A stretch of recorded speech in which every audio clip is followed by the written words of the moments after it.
낙타, 낙타를 타고 가리라 조선길은 별과 달과 해와 모래밖에 본 일이 없는 낙타를 타고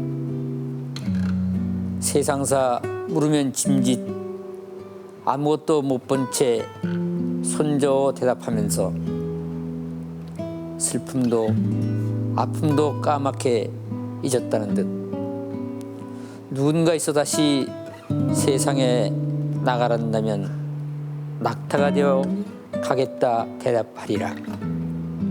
별과 달과 해와 모래만 보고 살다가 돌아올 때는 세상에서 가장 어리석은 사람 하나 등에 업고 오겠노라고.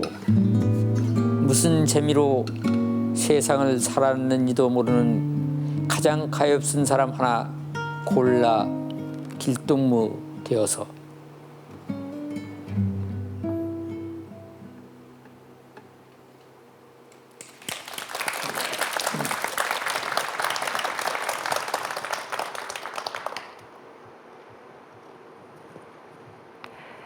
왜 하필이면 세상에서 가장 가엾은 사람, 또 가장 어리석은 사람과 길동무를 하겠노라 다짐하셨을까요? 이 반세기가 넘는 세월 동안 시인의 눈으로, 시인의 마음으로 많은 사람들의 그 마음을 따뜻하게 보듬어주고 계신 분이십니다. 신경림 선생님과 함께하겠습니다. 어서 오세요, 선생님. 네. 저희가 이 자리에서 이렇게 뵙게 돼서 정말 영광입니다. 네, 반갑습니다. 네. 아니, 지금 고2를 훌쩍 넘기신 연세신데 아주 정정하십니다. 네. 네. 요즘 어떻게 하루하루 보내고 계세요? 뭐 등산도 하고 네. 산책도 하고 또 책도 많이는 안 읽고 조금씩 읽고 네. 그 밖에 뭐 인터넷도 들어가서 이것저것 검색도 해보고 네. 그러면서 하루를 보내죠. 인터넷 검색도 하시고요. 그렇죠. 인터넷은 네. 제가 컴퓨터 한 게 20년 넘었으니까. 아, 선생님께서 컴퓨터로 직접 그러면 이메일도 주고받으시고요. 이메일도 주고받고. 아, 그러시군요. 네. 아, 젊게 하루하루를 이렇게 보내고 계시는군요. 저뿐 아니라 우리 나이 된 사람 지금 인터넷 안 하는 사람 거의 없습니다. 네. 네. 아니, 그 첫 번째로 들려주신 그 낙타, 네. 이게 가장 최근에 쓰신 시죠? 이 쓰기는 한 3년 전에 썼는데 네. 작년에 시집 낙타를 낼 때 이 시도 그 시집 속에 포함되고 또 이 시를 그 표제작을 했으니까 네. 최근작인 셈이죠. 네. 어떤 상황에서 이 낙타의 소재가 떠오르셨을까요? 이제 낙타라는 것을 물론 옛날에 동물원에서는 봤지만 네. 실제로 그 실물을 본 것은 몇 년 전에 몽골 갔을 때 거기서 처음 봤는데 그걸 보면서 낙타와 사람과 이 삶의 모습이 뭐가 다르고 뭐가 같은가. 그러면서 오히려 저렇게 동물로 태어나서 사는 것이 어쩌면 사람보다 더 행복할지도 모른다. 네. 그런 생각이 들기도 하고 또 이제 나이가 먹으니까 죽음 같은 것도 생각하게 돼요. 그래서 낙타를 보면서 혹시 죽어서 낙타로 태어난다면 그것 또한 행복이 아닐까. 네. 물론 제가 뭐 그 윤회 사상에 대해서 깊은 신념을 갖고 있는 건 아니지만 그렇게 막연하게 그런 생각을 하면서 거기에다가 내 삶의 모습을 얹어가지고서 쓴 시가 바로 낙타라는 시가 된 거죠. 선생님의 그 원고와 옆에 여운화백의 그림이죠? 예, 여운화백의 그림이네요. 네, 목탄 그림이 굉장히 잘 어울리는 것 같아요. 어떻게 그렇죠. 생각하세요? 네. 제 시 세계하고 여운화백의 그림의 세계하고는 일맥상통하는 점이 있는 것 같아요. 그래서 제가 여운화백의 그림을 좋아하고 여운화백도 제 시집을 좋아하고 그러죠. 제 시를 좋아하고. 네.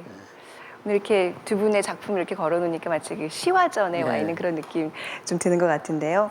그 선생님 하면 그 항상 시에 그 고단한 그 민초들의 삶이 좀 배어 있고 또 그런 고단한 민초들의 삶을 소재로 해서 많이 글을 쓰시는데 이번 그 낙타에서도 역시 가장 가엾은 사람 또 가장 어리석은 사람이 등장을 하네요. 네, 저 자신이 이제 그런 사람 중에 하나였고 네. 또 우리들이 다 그렇게 살아왔으니까 어렵게 살아오고 힘들게 살아온 것이 우리나라 사람들 아닙니까? 네. 그냥 그 정서가 우리나라 사람들의 기본 정서 같은 것이 된 것 같아요. 그래서 제 시도 이 시대에 가장 고난받는 사람들, 네.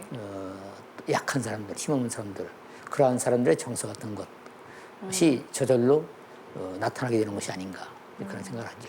항상 그 소외된 사람들, 사회적인 약자들을 이렇게 눈여겨 보시고 우리 챙기시고 좀 시하고 관계없는 얘기지만 우리 네. 사회에서 지금 제일 문제가 그 약자들에 대한 배려를 지나치게 안 합니다. 네. 그것이 지금 우리 사회에 큰 문제가 되고 있는데 그런 점에 있어서 저는 저 자신이 약자고 제가 남을 뭐 표현하는 게 아니고 제 자신이 약자고 그러니까 저 자신의 정서를 나타내면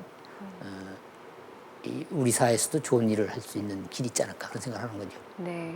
그렇기 때문에 더 선생님의 시를 통해서 우리가 한 번 더 생각하고 뭔가 좀 깊은 울림을 받는 게 아닌가 싶은데 이번에는 그중에서 많은 분들의 사랑을 받았던 시 농촌의 장날 풍경 속으로 함께 들어가 보겠습니다.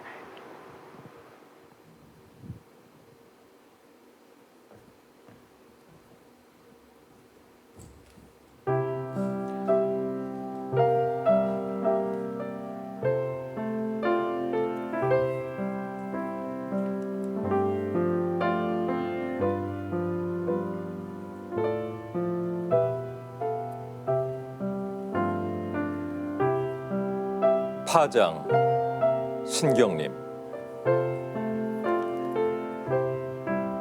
못난 놈들은 서로 얼굴만 봐도 흥겹다. 이발소 앞에 서서 참외를 깎고 목로에 앉아 막걸리를 들이키면 모두들 한결같이 친구 같은 얼굴들. 호남의 가뭄 얘기, 주합 빚 얘기. 약장사 기타 소리에 발장단을 치다 보면 왜 이렇게 자꾸만 서울이 그리워지나. 어디를 들어가 섰다라도 버릴까. 주머니를 털어 색시집에라도 갈까.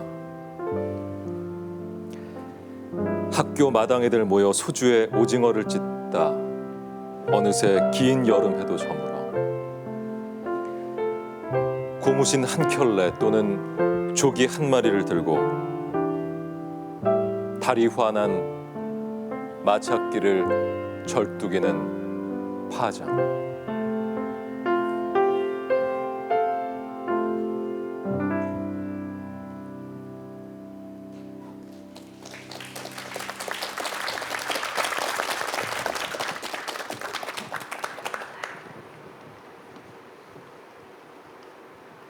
네, 시골 장이 막 그 끝나갈 무렵 그 모습이 아주 생생하게 그려지는데요.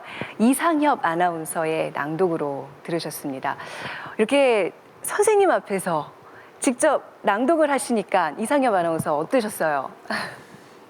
일단 이 파장이라는 네. 시는 뭐 시를 쓰는 사람들이면 마음속에 신앙처럼 간직하고 있는 그런 시가 아닌가 생각이 됐는데요. 그래서 네. 저도 그 몇 구절을 외우고 있었던 그런 시입니다. 네. 사실은.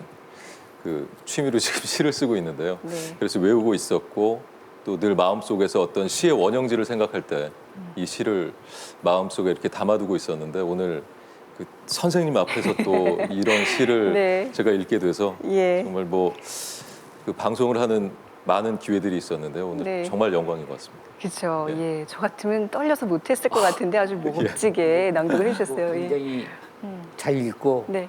제가 들으니까 정말 제시도 참 좋구나 하는 생각이 드네요. 네. 예, 감사합니다. 선생님 그 이상엽 아나운서 직접 시도 쓰고요. 글쎄 말이에요. 예, 노래도 잘하고 아주 예. 풍류 가객이에요. KBS 아나운서실에서는. 네. 저는 그 얼굴 참 낯이 익다 생각했는데 네. 얘기를 듣고 나니까 그 아버님이 아주 유명한 아나운서 이규환 네, 아나운서죠. 맞습니다. 유명한 네. 아나운서라고요. 또 이렇게 마음에 아직도 이렇게 시심을 예. 품고 사는 젊은이거든요. 예, 그러니까 예. 저렇게 시를 좋아하는 젊은이들이 있으니까 네. 시인들이 그래도 힘을 얻어가지고서 지금 시 안 읽힌다고 난리인데 그래도 힘을 얻어가지고서 시를 쓰는 것이죠. 네. 흐뭇한 표정으로 이렇게 지켜보시는 것 같은데요. 그 선생님의 그 시는요, 아까도 얼핏 그 말씀하셨습니다만, 그 사회적 약자, 뭐 이렇게 소외된 계층, 이렇게 어떤 참여시의 성격으로 민중시, 이렇게 시를 쓰시다 보면 좀 솔직히 좀 어려운 시기가 분명히 있으셨을 것 네, 같아요. 예. 그렇죠. 예. 네. 그 이제 꼭 시는 저는 그런 생각을 한때는 그런 생각을 했어요. 우리가 군사 독재에 시달릴 때 네. 시가 사람 사는 일을 무언가 더 낫게 살게 하는 그러한 역할을 하지 않는다면 무슨 의미가 있겠는가. 그렇다면 당시에 사람들이 보다 좀 사람답게 사는 길이란 건 군사 독재가 없어지는 거니까 네. 군사 독재하고 싸우는 것은 시의 운명이다, 우리 시에. 그런 생각을 하면서 시를 썼던 시절이 있었죠. 네. 그때는 그것 때문에 또 여러 가지로 고통을 받았고 네. 그러나 그거 없느니 좋은 시는 아니고 시라는 건 또 본질적으로 또 시가 여러 가지 형태, 온갖 형태의 시가 있을 수 있는 거니까. 그렇지만 저는 지금도 시가 사회적 상상력 그런 것을 너무 소홀히 취급한다면 정말 감동을 주는 시는 잘 쓰기가 어렵지 않을까 그런 생각을 해요. 네. 그러니까 다른 말로 하면 우리 현실의 삶에 깊이 뿌리 박은 시 예. 이런 시가 감동을 주는 좋은 시가 될 수 있다는 얘기도 되겠죠. 네. 당시 그 어떤 탄압, 핍박 때문에 좀 어려웠던 그런 에피소드가 혹시 있으세요? 글쎄, 제가 네. 저는 원래 좀 겁이 많아가지고서 앞장서서 싸움 같은 건 못합니다.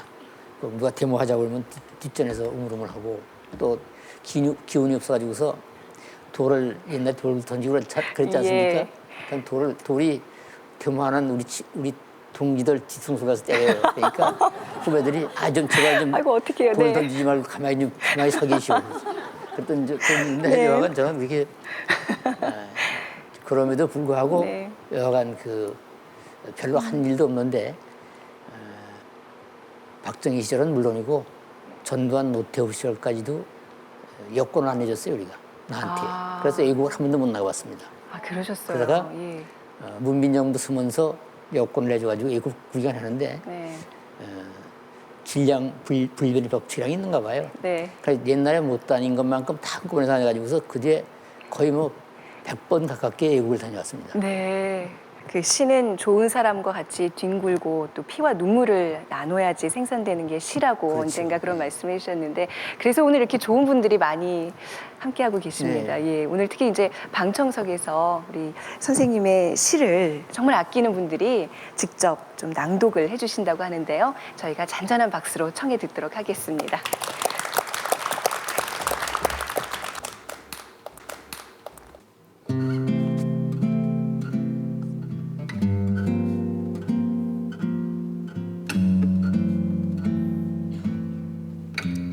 갈대 신경님. 언제부턴가 갈대는 속으로 조용히 울고 있었다. 그런 어느 밤이었을 것이다. 갈대는 그의 온몸이 흔들리고 있는 것을 알았다. 바람도 달빛도 아닌 것. 갈대는 저를 흔드는 것이 제 조용한 울음인 것을 까맣게 몰랐다. 산다는 것은 속으로 이렇게 조용히 울고 있는 것이란 것을 그는 몰랐다.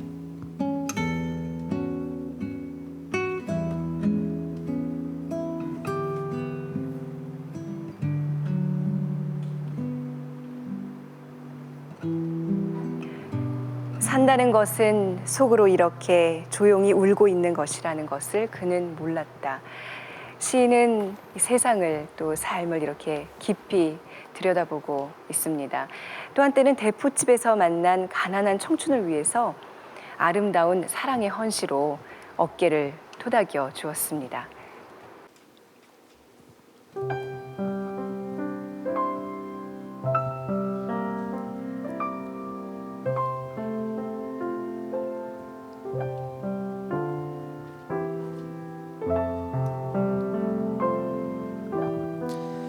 가난한 사랑 노래.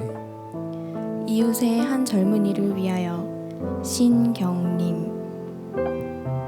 가난하다고 해서 외로움을 모르겠는가. 너와 헤어져 돌아오는 눈 쌓인 골목길에 새파랗게 달빛이 쏟아지는데 가난하다고 해서 두려움이 없겠는가.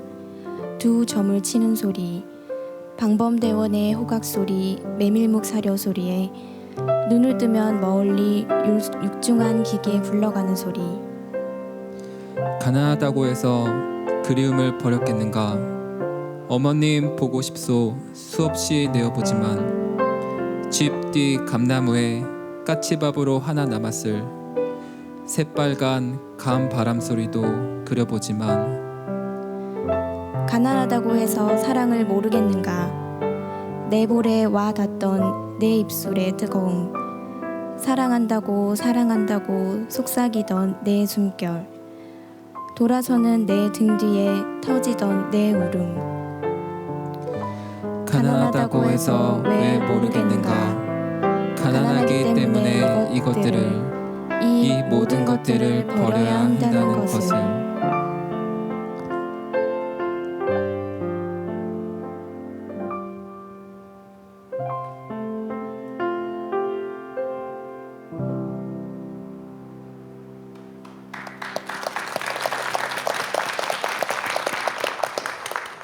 네, 이 눈부시게 아름다운 봄날 펼쳐지는 시 낭송회에 와 있는 그런 느낌인데요. 가까이서 독자들의 그 낭독을 직접 들으신 감회 남다르실 것 같아요. 네, 독자들 낭송하시는 걸 들으니까 정말로 시라는 것이 필요하구나 이 세상에. 그래서 그런 생각이 들고요. 또 힘이 생깁니다. 아까도 말씀드렸지만 요즘 시들 안 읽는 시를 너무 안 읽는다고도 그러지만 사실 우리나라는 아직도 시 독자가 참 많죠. 여기 보니까 정말 시 독자가 많은 것 같고 힘이 부쩍 솟습니다. 더 열심히 더 좋은 시 많이 쓰겠습니다. 네. 입장에서 박수를. 방금 들으신 뭐 갈대나 가난한 사랑 노래 다 좀 대중적으로 널리 사랑받고 있는 시인데 특히 그 산다는 것은 조용히 속으로 울고 있는 것이라는 이 표현, 이 시를 언제 쓰신 거예요, 선생님께서? 대학교 2학년 때니까 21살인가 21살이요? 근데 21살 때를 한번 여러분 생각해 보세요. 과연 이런 식구가 떠올려지셨을까요? 그 어떻게 보면 시로 그냥 시인으로 타고나신 게 아닌가. 글쎄, 뭐 시인으로 타고나는 사람이 있겠습니까? 그렇게 어떻게 쓰다 보니 그렇게 된 거겠지. 네, 그리고 이 가난한 사랑 노래 이게 실제 어떤 상황에서 누군가를 위해서 지어준 시라면서요. 그게 이제 전두환 정권 이런 소리 했는지 모르겠는데요. 괜찮겠죠. 네. 그 군사 독재가 마지막 가을 무렵인데 그때 이 한도동자가 이웃에 살았어요. 수배당해가지고 도망다니는. 그래서 술집에서 자주 만나는데 그 술집 주인 딸하고 사랑을 하는데 결혼하느냐 안 하느냐 가지고 굉장히 고민을 하길래 제가 너를 결혼해라. 그럼 내가 주례를 서주겠다. 그 약속을 하고 주례를 서주고 주례를 서면서 또 기분이 좋아서 축시도 한 편 썼는데 그 축시는 사실 이 시는 아니고 너의 사랑이라는 시입니다. 그 시인데 그 축시 한 편 쓰고 나서 또 너무 기분이 좋아서 한 편 더 쓴 게 바로 이 가난한 사랑 노래입니다. 근데 그 결혼식이라는 게 뭐 그 사람 친구들 한 10여 명만 모여서 지하실에서 조그맣게 한 결혼식이었으니까요. 그 뒤에 그 젊은이들은 잘 살고 있는 것처럼 보여서 여하가 겉으로 지금 뭐 가끔 연락도 하고 그러죠. 네. 그래도 선생님 잊지 않고 연락을 드리고 있군요. 네. 오늘 이렇게 시를 읽어준 두 남녀가 어떻게 그 주인공이랑 비슷하다는 생각이 드시나요? 글쎄 말이에요. 비슷하다는 생각이 드네요. 네. 그리고 오늘 첫 번째 낭독 그 갈대 해주신 구회임 씨 언제부터 이 선생님의 시를 이렇게 좋아하셨어요? 80년도. 네. 예. 네. 네, 80년도 초반서부터 선생님 시를 제가 많이 접했어요. 예. 예, 그리고 같은 또 고향이 저는 충북 음성이거든요. 아, 그렇습니까? 예, 예. 그래서 더욱 더 친밀감에. 예. 네. 맞습니다. 네. 그리고 윤성보, 이미랑 씨 두 분 커플이시죠? 네. 실례지만 뭐 어떤 지금 직업 갖고 계세요? 학생이고요. 아, 여자분 학생이시고 저는 올해 졸업하고 지금 취업 준비하고 있습니다. 아, 정말 그야말로 주머니는 가난한 두 젊은인데 특별히 이 시를 좋아하는 이유가 있으세요? 그러니까 예전에는 몰랐었는데, 그러니까 여자친구랑 사귀기 전에 좀 현실적으로 좀 고민을 많이 했었어요. 그러니까 아직 취업이 안 된 상태인데 이렇게 섣불리 말을 해도 되나라고 고민을 되게 많이 했었는데, 그때 좀 약간 용기를 이렇게 좀 얻으려고 이것저것 이제 많이 이제 찾아보고 조언도 얻고 그랬는데, 그 중에 이렇게 위안이 됐던 것 같습니다. 네. 선생님, 이 참 어려운 이 환경을 네. 선생님의 시로서 이렇게 헤쳐나가고 있는 젊은이들에게 좀 잘 해보라고 격려의 말씀을 좀. 힘주지 말고. 네. 그렇고 뭐 이 힘들고 고생스러운 거는 잠깐이니까 그 이겨내면 또 좋은 세상이 또 오는 거니까. 네. 어르신의 말씀을 가슴에 새기고 앞으로 정말 예쁜 사랑 키워나가시기 바랍니다. 여러분, 이 두 분을 위해서 좀 박수 박수 한번 보내주시기 바랍니다. 네. 이렇게 방송 탔으니까 헤어지시면 안 돼요. 네.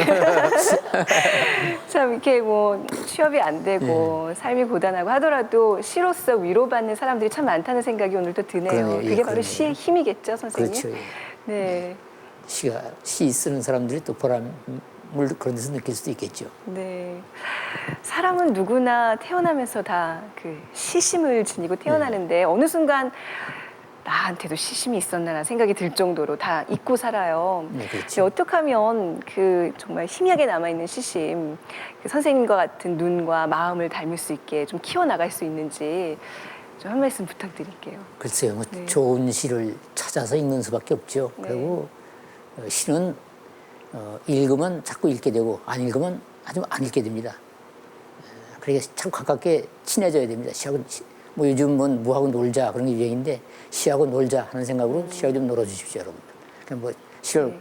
뭐 공부하듯이 이렇게 읽는다는 것보다는 그냥 옆에 놓고서 심심할 때 들여다보고 같이 어디 놀러 갈 때 가지고 가서 읽기도 하고 네. 이렇게 시하고 놀면 여러분들이 시를 많이 읽게 되고 시를 사랑하게 되고 또 시 쓰려고 생각하시는 분들 앞으로 시를 쓸 여러 가지 좋은 재능을 거기서 얻게 될 겁니다.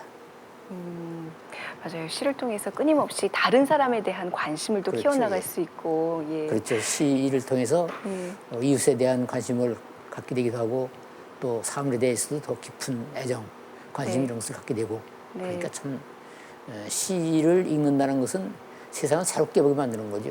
시라는 것의 가장 좋은 것은 세상을 다른 시각에서 보게 하는 거니까 여러분들도 시를 읽으면 여러분들이 지금까지 가졌던 그러한 시각으로만 세상을 보지 않고 다른 시각으로 또 세상을 볼 수 있으니까 그 점도 또 시가 가진 좋은 점이죠. 네. 요즘 선생님께서는 어떤 세상 바라보고 계세요? 어떤 또 선생님에게 관심이 되는 그 화두가 있으신가요? 저는 요즘 많이 걷습니다. 네. 걸으면서 세상을 새로운 그 세상이라는 게 늘 새로운 눈으로 보면 얼마나 새롭습니다. 늘 새로운 눈으로 세상을 보면서 새로운 걸 찾아가고 또 새로운 생각도 하고 그렇게 지내고 있습니다. 네. 참 시집 10권 나오는 동안 참 이렇게 조용히 나온다는 생각이 좀 들었어요. 워낙 그 번잡하고 이런 거 싫어하셔서 출판 기념회 같은 거 한 번도 안 하셨잖아요.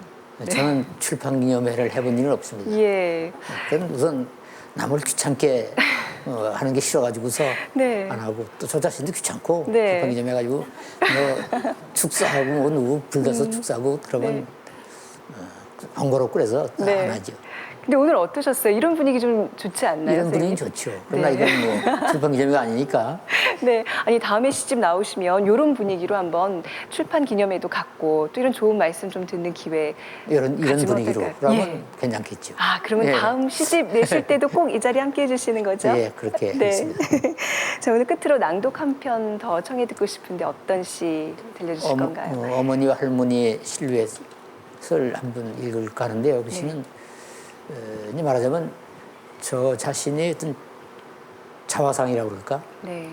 저 자신의 모습, 오늘의 모습이기도 하고 지나온 날의 모습이기도 하고 저 자신의 모습을 그린 시니까 자화상이라고 그렇게 얘기를 할 수 있는 시죠. 그럼 하나 네. 읽어보겠습니다. 네, 여러분 뜨거운 박수로 선생님의 마지막 낭독 청해 듣겠습니다. 네.